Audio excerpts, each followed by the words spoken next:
Hey friends, it's Mr. Jim and welcome back to Kids Animal Stories. Hey, I bet you love finding critters, right? Yeah, and maybe you have some pictures of them too. Well, I would love to see the pictures of critters that you find near your home. And so you can find me on Instagram for Kids Animal Stories and share your pictures with me, and I cannot wait to see them. Well, friends, are you ready to solve today's mystery? Yes, this is part 2. Let's go!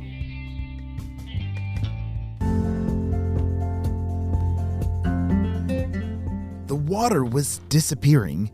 It had been going down for several days now, but it seemed like it was getting faster and faster. Hansa and her family had lived in a rice field for a long time, but the area where they lived was losing water from evaporation. You see, it had not rained there in a while, so the water was drying up. Hansa and her siblings started to get closer together with their dad in the nest. Just then, their dad started to tell them something.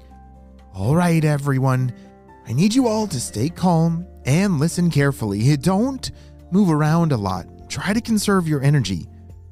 But what if the water goes away? What's gonna happen? Even if the water gets low and murky, we will still be able to breathe because we have an organ called a labyrinth. What is a labyrinth? That sounds terrifying. They shouted. Oh, this helps us breathe air. Let me show you. Wait, hold on a second. What is a labyrinth? You see, unlike most fish that only breathe by collecting oxygen from the water through their gills, this very colorful species of fish can breathe both below the water surface and at the surface. Betas have this organ called a labyrinth that's located just behind their heads that allows them to breathe air. Yeah, air just like us. They can rise to the water surface and take a gulp of air and then swim back down as they please. You see, in the wild, these fish live in very slow-moving waters with less than ideal amounts of oxygen. And so this organ, it helps them have enough oxygen to survive even if the water doesn't have enough for them. Oh, but let's get back to the story. Their dad showed them all how to breathe by sticking their mouth out of the water and into the air, sucking in a gulp of air, and wow, it's working, said Hansa. It was very relieving to her and all of her siblings to know that even though they were running out of water, they would still be able to breathe along the way until they found a new place to swim around. By now, the water was getting so murky, it was hard to even see their own fin in front of their face. But then, all of a sudden, splash, splash, splash, splash. All of a sudden, they saw raindrops hitting the water, one after another, and it's raining! They all shouted.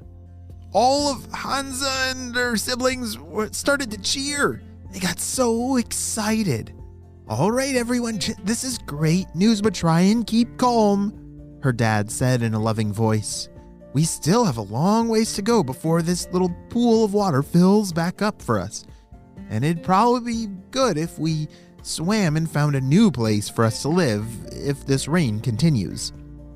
Thankfully, the rain kept falling and their little area filled all the way up to the top. Wow, that rain came down very quickly. You see, they live in Malaysia. In Southeast Asia and a few other parts of the world is where you can find these species of fish, which I think I'm getting closer to figuring it out. How about you? But where they live in Malaysia, when it rains, it pours. Their little area filled up so much that they were able to get to a new area of the pond that they had not seen in a long time. They moved from one pool to the next until they found a perfect place for them to stay. They even ran into some new friends that they had not seen in forever. Well, Hansa kept growing and getting stronger and stronger, and finally, she was able to find a place that she could swim and explore the world around her. All right, it's about time that we solve this mystery, my critter protectors. I want to see how closely that you've been paying attention to these clues. So she has wavy fins. That seems pretty interesting. Beautiful colors. Yeah, remember? They're really shiny and sparkly almost. Beautiful colors, kind of small, lives in rice fields. And a fish, yes. Do you know what kind of fish has really wavy fins and colorful? I think I know. It's the kind of fish that you may have seen at a pet store in those little cups. Yes, a betta fish. Betta fish are amazing critters. Do you remember where they live in the wild? Yeah, they live in Malaysia, Singapore, Brazil, Vietnam, Dominican Republic. Oh, there's several places where they live. There are almost 100 different species of betta fish. Wow.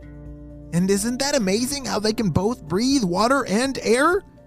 Yeah, they still need water to breathe. It's not like you can just leave your betta fish out and they can just breathe air. No, breathing air is just in case the water oxygen is very low. They still need to stay in their water. And do you know what kind of food betta fish eat? It sounds kind of disgusting. They eat bloodworms. Oh, and mosquito larvae. Ew. Well, actually, I kind of like that they eat mosquito larvae because that means it's one less mosquito that's gonna eat me. Well, my critter protectors, I hope you enjoyed this mystery adventure, and I hope you solved it too. We'll see you on the next one.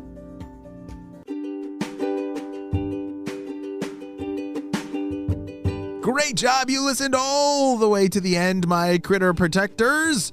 Have you signed up for your free critter protector badge? Oh yeah.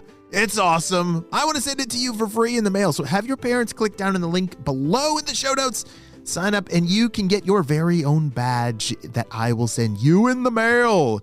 Also, check out our Critter Queue. There's tons of fun activities that we make just for you for every single animal adventure. Well, friends, I hope you have a super duper day and I will see you on our next adventure. Bye!